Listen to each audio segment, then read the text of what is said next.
Hey, what's going on, everybody? This is the Almost in Full Color guys. Well, one half of the Almost in Full Color guys.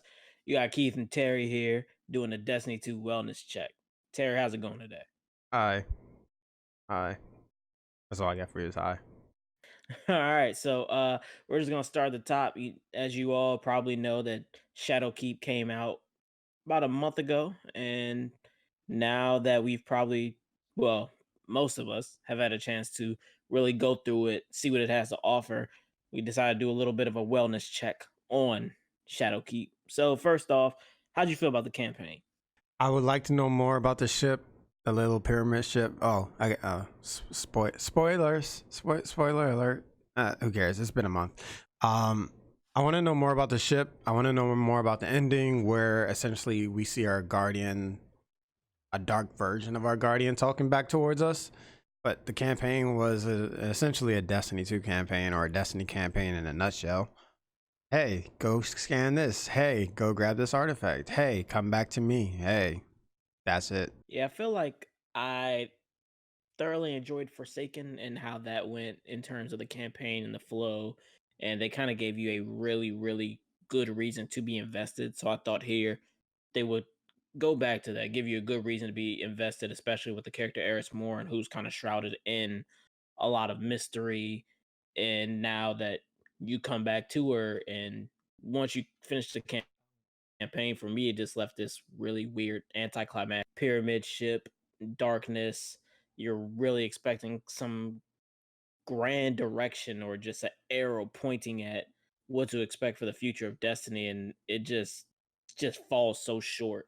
I mean, even in Warmind, you when you get to the end of that campaign, you're at the end. I mean, Osiris, like as bad as they were, you did feel like this level of completeness to it. And this one, for some reason, that last mission didn't really give a complete feeling to me. Yeah, no, I feel like it almost seems as if they're going to build upon it, but it's very odd considering the way that Destiny 2 and their expansions work, where you have the main story, then you have your two DLCs that have nothing to do with the main story, then you have a new main story, two DLCs that do nothing with the main story. So it's interesting to see if they're either A, going to continue off of this main story that we have now, where, hey, look, Eris Moon is alive. This is what she's been doing for the past 3 years. All right, cool. That's it.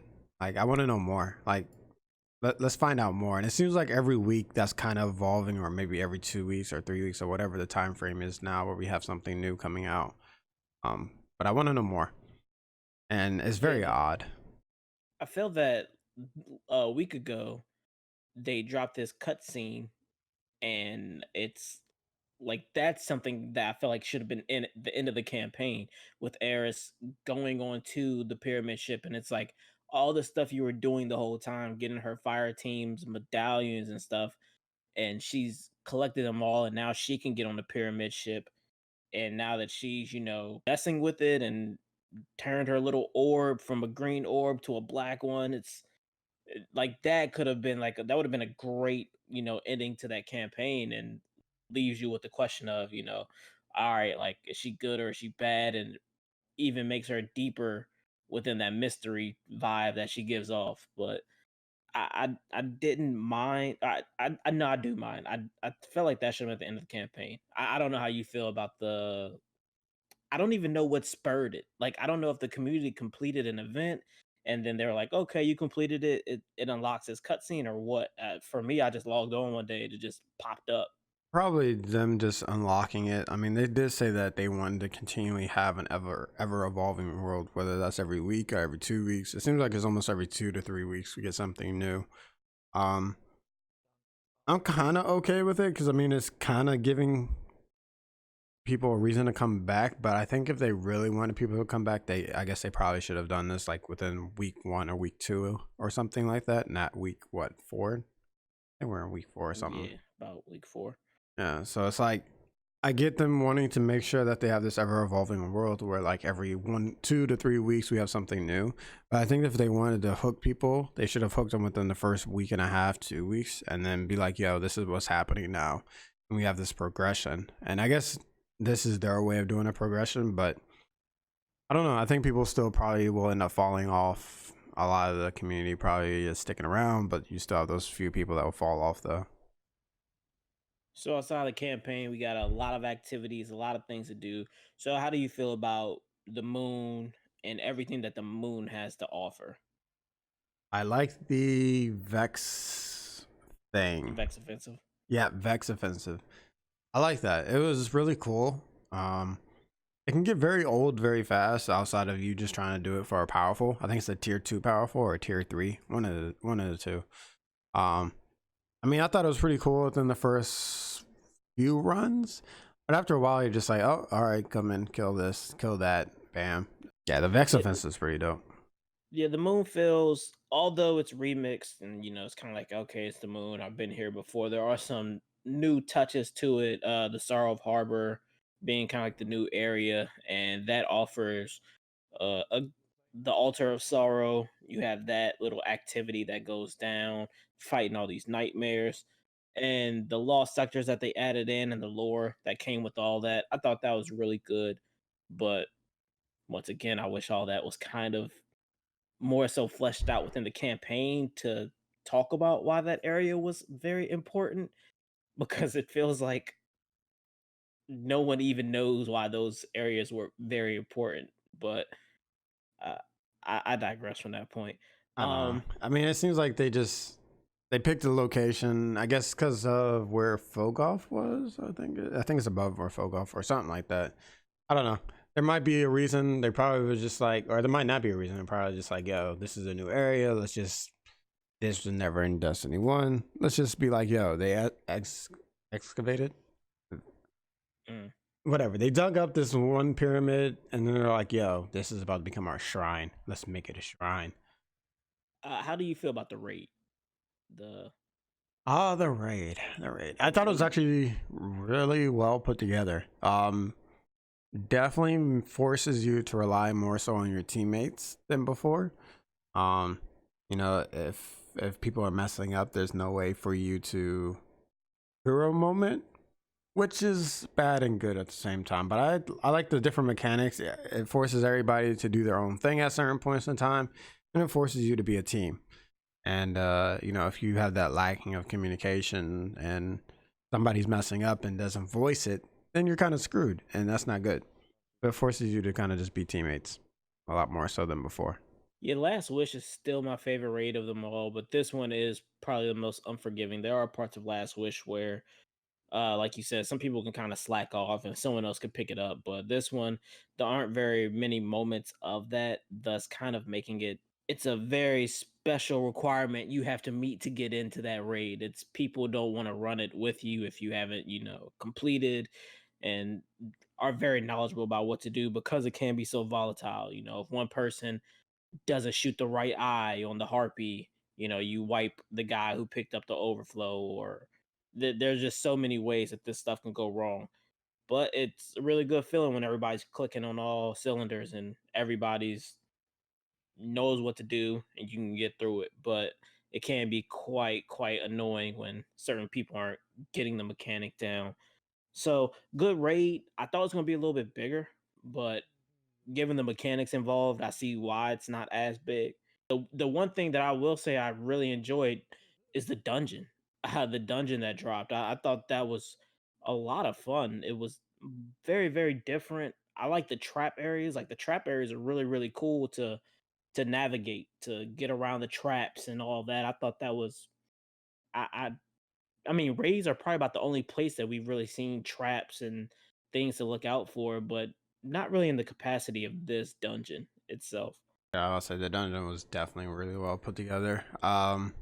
It's great, and it's also crazy. Like, just watching people after the probably first 12 hours, seeing people essentially go through the dungeon and be like, "Yeah, I just made this dungeon my bitch." Like, who was I watching? I think his name is Glad, and literally, I think the dungeon's only been out for a couple of days now, maybe 4 days. Mhm. It's been out for a while, and I was just sitting there like, this guy is just steamrolling. Let's talk about Crucible for a brief moment and touch upon that. So, 3 maps added, Two of those maps were old maps. How do you currently feel about the state of Crucible? It needs work. I mean, I think it depends on, of course, your platform. I think Crucible needs a lot more work than they said they were going to do. Originally, I think they said they were going to revamp Crucible and Shadowkeep, but I mean, I haven't seen it, and it still needs work. I mean, they just messed up matchmaking again by putting skill-based matchmaking into the game instead of connection-based. Uh, I don't know. How do you feel about the artifact just by itself? I think the artifact was a good concept in the beginning, and now people have found a way to abuse it. I think there is something that for the warlocks, when you're an arc strider, you have a 1 second invincibility frame when you just do a dodge roll, and you can pretty much get a dodge roll back pretty fast. I think I can't remember the exact time, but I mean, once you use it, you can dodge roll, and it's like, oh, you can't hurt me, but I can hurt you, and it's just like, come on now. And then yeah, essentially Titans and Hunters are running supreme.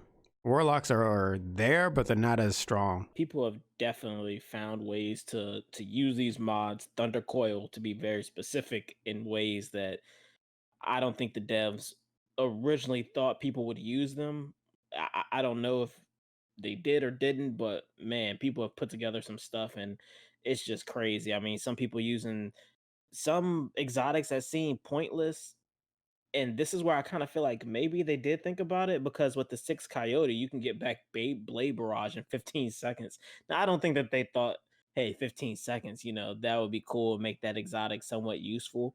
But I do think with some of the mods and the way that it worked out, it actually makes certain exotics a little more feasible in terms of being used in your loadout. But overall, I like you said, I like the concept. It has been broken now to a very, very terrible degree, and I'm really wondering how they plan on going about fixing it, because it kind of seems like they're going to revamp, maybe not the whole thing, but at least a few of those mods need to be revamped hardcore. Yeah, it'll be interesting to see how they carry them out going forward. But yeah, PvP, in the entirety just needs to be completely reworked on. And how you do that, I don't know. Maybe you just go strictly connection based matchmaking and take out skill based matchmaking, or whatever the case is, because pretty much people that used to run and like, what is it, control and stuff like that, nobody really plays that anymore because you just get steamrolled. Speaking of exotics, we had a few added into Shadowkeep. We had Ariana's Vow, Leviathan's Breath, Xenophage, and Divinity. From these new add-on, I mean, how do you feel about these new add-ons comparative to what we've had up till now? Let's see. Xenophage needs a buff or of some Trash. sort. Yeah, it's complete trash. It sounds like the Divinity is actually getting a nerf soon, if I'm Oh not wow. mistaken, or maybe it's not. I don't know. I might have read that wrong, but I mean, Divinity is a really good one. And I forgot, what are the other two again? Ariana's Vow and Leviathan's Breath. Let's see. Ariana's Vow. At first, I hated it, and then I realized the potential behind it is essentially in Crucible, you can one tap somebody and then, take their shield off and follow it up with another hand cannon shot, or just follow up with something else. But it's very strong in PvE as well, taking off shields and stuff. And I don't think I've had the other one yet. Oh, it's the bow, right? Leviathan, yeah, the bow. I've seen some very interesting things with the bow. I've seen people knock Callus off of his throne and then just beat him to death. Um, yeah, that is a very interesting one. Yeah, the Leviathan's Breath isn't too bad. I have seen where Sleeper kind of puts that thing to shame a little bit, but it's not too bad. I do like the creativity behind it. Xenophage is another one that was creative, but for whatever reason they didn't allow it to crit. I don't understand why you have a gun that cannot crit. Divinity, I thought that was really great in terms of that kind of, to me, falls into the Lumina class of support gun.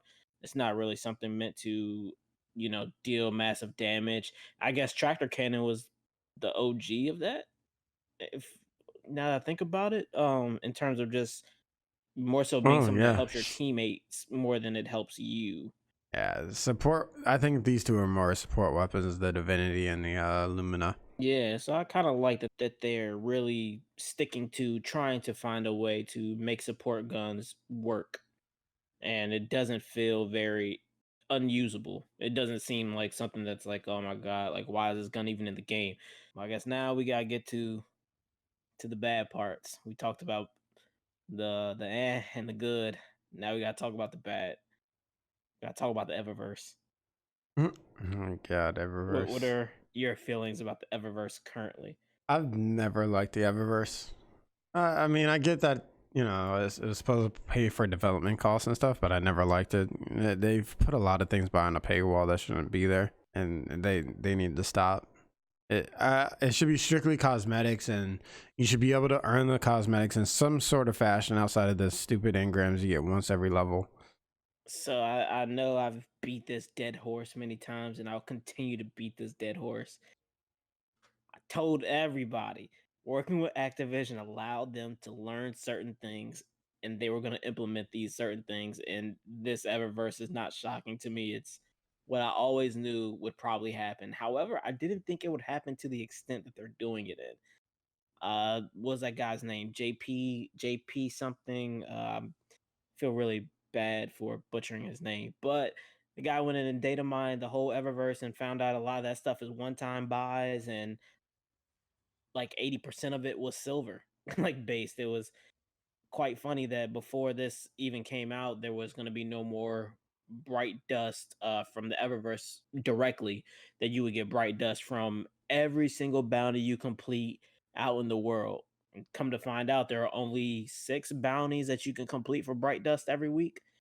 So it was kind of like, well, that was a lie. And now you've kind of really closed off how much bright dust I can get every week. And on top of that, most of this stuff costs silver anyway. So, and not for nothing, to their credit, these ornaments and everything look really good. Like it's something that's tempting to make you want to pay for it.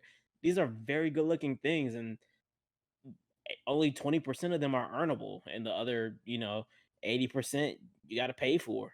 So it's kind of one of those things where I'm like, well, I see what you're doing. I understand what you're doing. It's a good product you got back there, but I'm not paying for it. Yeah, sounds about right. Yeah, yeah. I've never been a person that buys silver. I think the only silver I have is from whenever you pre-download a game. Yeah. I still have my 1,000 silver as well from Yeah, like from that point. I've never used it. I have no intention to use it. I mean, yeah, it's cool, but I don't think I'll ever get to that point where I'm like, yeah, I want to spend my silver today. So on the outside of that, Destiny implemented a season pass, and the first time this has ever been done here. How do you feel comparative to other games that you've paid or played with this type of thing? How do you feel about the season pass that they had? I mean, it's cool that they give you a season pass for free. I guess every game has done the whole, hey, here's a free season pass and stuff. So there's that, but it's not bad just for the fact of you buying Shadowkeep. Now, I don't know if they address what happens when the new DLC comes in. Whether you get that battle pass for free on the next one, or if you're supposed to buy the DLC, it comes with it or whatever. So it'll be interesting to see how it goes. But I mean, comparing it to Fortnite, I forgot what Fortnite's was. I think yeah, it's like $10 for the whole thing, and you get about $50 worth of stuff. That's just purely cosmetics. It'll be interesting to see how it goes. I mean, I think some people have already maxed out their season pass too. Yeah, quite a few people maxed it out within the first week. Yeah, I really, really liked it. I thought it wasn't useless, but it also wasn't like you had to basically max it out because it gave so much good stuff. So I thought they went with a very, very good midpoint of, here's a season pass. You can kind of use it to help boost you up through armor, or you can, just use it to get upgrade modules and some exotic engrams out of here, as well as XP boosters. So overall, I thought it was a very, very balanced battle pass. We'll see how they tweak it for next season, because some people had to go and max it out within the first week, and people found ways to really XP farm and, well, for to us it's a farm. They probably see it as a XP abuse. So we'll see what they do with the next season pass in terms of tweaking it. But that brings us down to the last thing about Shadowkeep, and we saved this for last because it was the big thing that they added in. It was a thing that was going to take Destiny into the next realm of things, and that's Armor 2.0.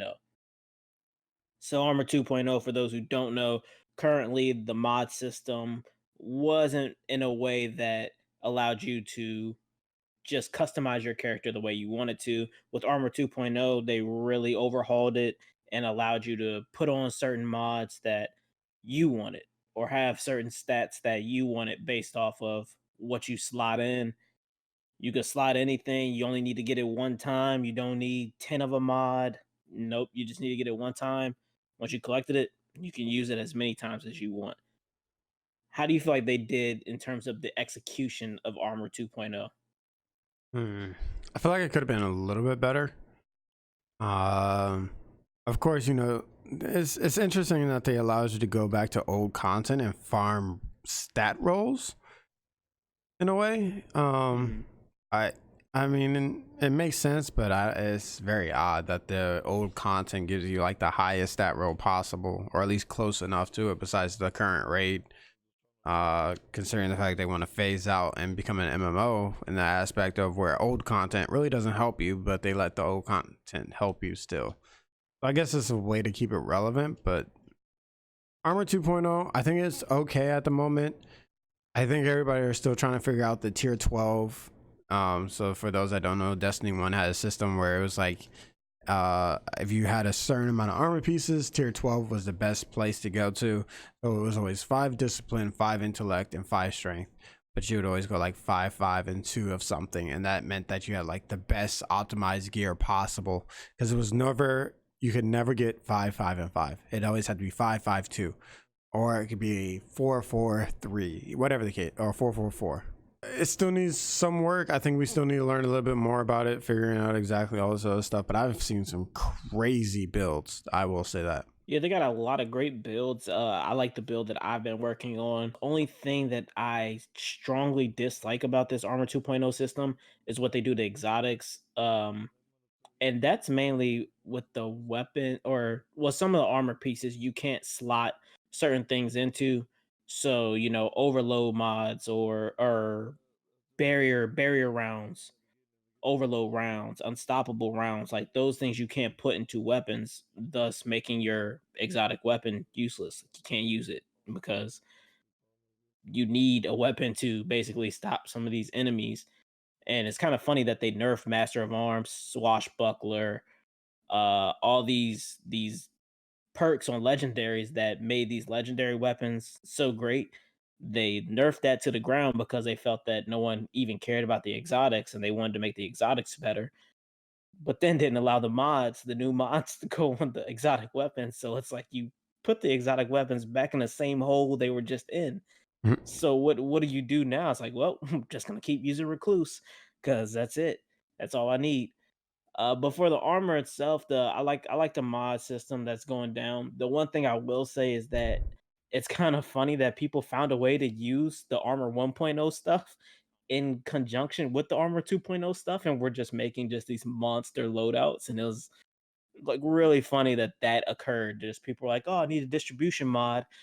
These armor 1.0 pants have it, so I'm just gonna use that," and somehow just made it work. And it's kind of crazy that that's a thing, but overall I think they're doing pretty good. The only thing I really hate is the elemental affinity that you need for the mods. For those who don't know, even if you get a chest armor piece, in order to put a certain mod in there, your mod has to be the same elemental affinity as your chest piece. So if you have a really good arc mod that you like, that's like enhanced resilience and it gives you like +6 resilience, if your chest piece is solar, can't use it. You're gonna need to go back and get a new chest piece to use that mod. And that's kind of the one thing. And I understand they want to kind of stretch out your grind, make you play even more to get that chess piece, but to get the perfect stat roll and the elemental affinity that you need is going to take quite some time. Also, getting those mods isn't exactly they're not just dropping from the sky either. So, and hopefully they make some small changes to it, like maybe bounties or something to craft a mod instead of just hoping that you get one through Banshee or he sells it that. Yeah, it'll be interesting to see how how they progress with it. I mean, this is the beginning part, so maybe it'll get better as time goes on, and hopefully it does. I really hope it does because it needs some work. But at its preset stage is very interesting though. But it still doesn't make me want to go out and grind for it. You know, when my old armor is still better. So with Season of Dawn coming up, what's something that you're hoping to see out of Destiny 2 and Season of Dawn? They do need to address PvP. They definitely need to take a look at it and go about it. I mean, I like the fact that they split out all the playlists, but still, they need to take a look at it and take out skill-based matchmaking. Yeah, I think if for anything that they need to revisit is this whole exotics not being able to slot those mods in there. So you can't go into a Nightfall and run a Nightfall with the Outbreak Prime or Outbreak Perfected because, well, it doesn't have any of the anti-barrier or disruption mods that you could put on there, thus kind of making Nightfalls feel a little not Nightfall-ish. Or, well, I don't know, they feel worse. The fact that I just can't go in there with whatever I want. I'll pay the 500 glimmer. Just let me put my mod, or 5,000 glimmer thing. Just let me put my mods on. That's all I want. That's all I want. But, ladies and gentlemen, that has been our Destiny 2 Shadowkeep wellness review. As you've heard, there's a lot good and a lot bad with it, but it seems like they're going towards the right direction. So, with that being said, thanks for tuning in, and we'll catch you on the next Destiny 2 wellness review.